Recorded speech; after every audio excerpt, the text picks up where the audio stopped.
How we doing, everybody? Welcome back to the Barefoot Garage. Much requested update on the KT-2002, cheapest tire changer on the internet.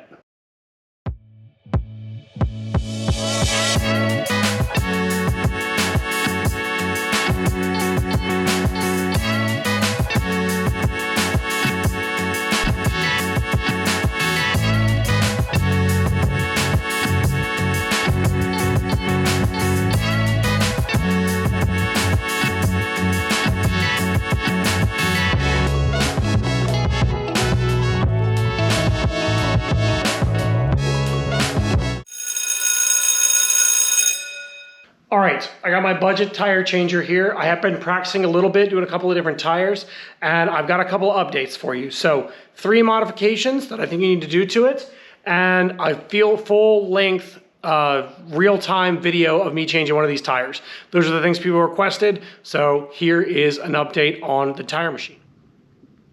Number 1 modification. I would consider this almost a have-to use it. Get rid of this fitting, which is what it comes with for supply, and screw in a fitting like this. This is the kind I use.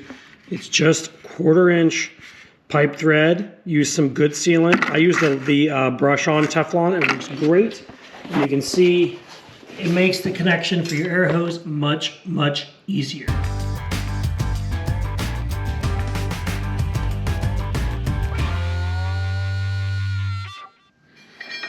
All right. Wheels are installed. For some folks, this may not be a good modification. For me, it is, because everything you see is pretty much on wheels, so I can get it around. If you don't have a little bit of weight down here, it does want to tip over that way. So I just threw some scrap steel in there to hold my tire stuff and brush, and it's plenty stable. So maybe I weld a piece of channel on there or some weight eventually. It really does need a little more girth. It's very lightweight, so I thought about just putting something here to hold a little bit more weight, but casters are in. Just punch those holes out to 1/2 inch and lock them down. All right, we got the airline updated. Your call on whether you want casters. I do. Next thing we need is storage. I have to tell you, I had this thing out. I was getting ready to do a tire, and I couldn't find this guy. Turns out it'd been under the rim. I spent 20 minutes tearing the garage apart, so I'm gonna make a separate place for these. I'm probably gonna paint these bright red or bright orange just so that they're easy to find. I would also like somewhere that my lever is within reach. I've spent a couple of hours at the local tire shop recently getting tires fixed for my daily driver, getting nails repaired, and their tire machines have everything within reach. You can literally stand at it. You've got your tire lube, your tire iron, all your tools right there. So I'm trying to set this up similar. So here's what we're gonna do. This is just a piece of scrap pipe. Those adapters fit over it, and the tire iron fits in it. So it does require welding, or at least the way that I'm gonna do it. I'm gonna just lay a little bit of bead on that, and that is all it's gonna need, and I'll show you how it holds the stuff.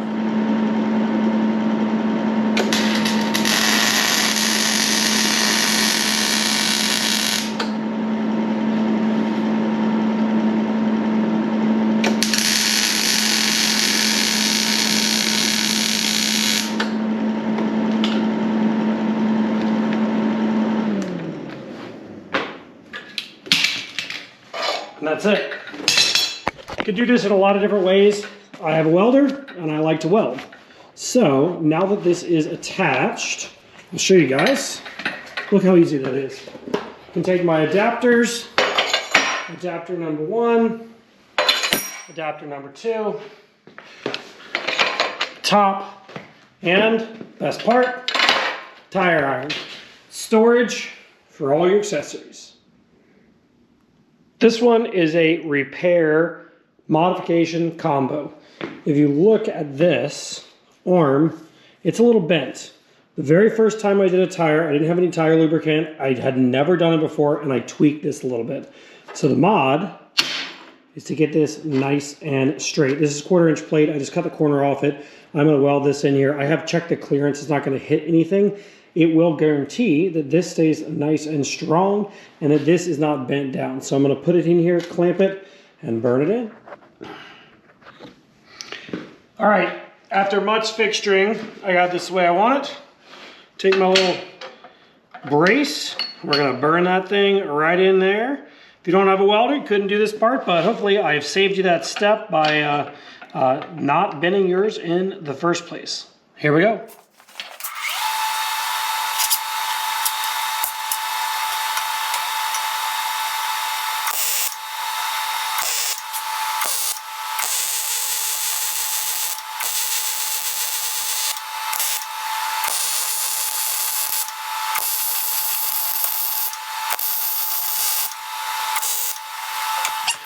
Okay, we've done some upgrades to our tire machine, and we're gonna run another tire on it. Now, I have been practicing, so some of the struggle from the first one is just ignorance. Some of it is just I'm getting better at it. Number one, having tire lubricant makes all the difference in the world. That was silly to try it without it. This is what I bought on Amazon. It's called Bead Buster.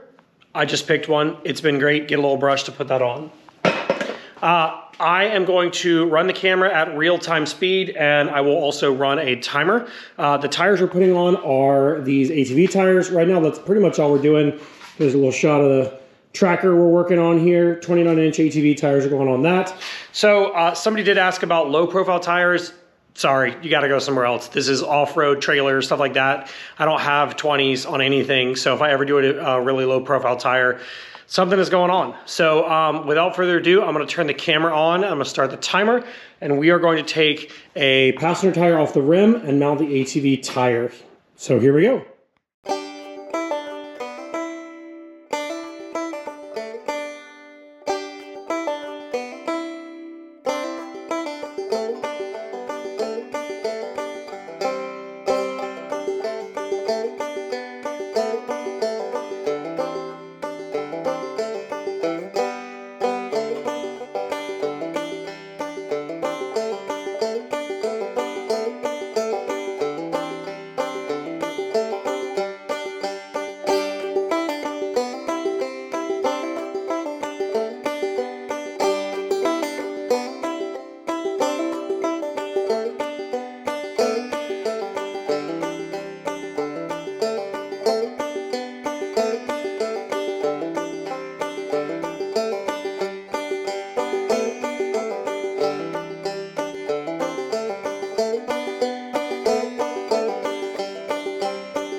All right, 8.5 minutes from an amateur that's only done this a few times. The tire lube helps a ton. Number two, making sure that you manually spin the tire on as much as you can. I'm usually able to get 1/3 of it on by hand. That is one benefit of the non-powered turntable, is I can just spin it till it's catching, until it's a little bit of resistance, then use the machine. I am not going to count the time to seat the bead because everybody's going to do that differently. These tires have had some luck with just putting air in it and waiting. I have had others that are really stuck. So I did buy a bead blaster. I will shoot a video of that because it's going to be cool to see.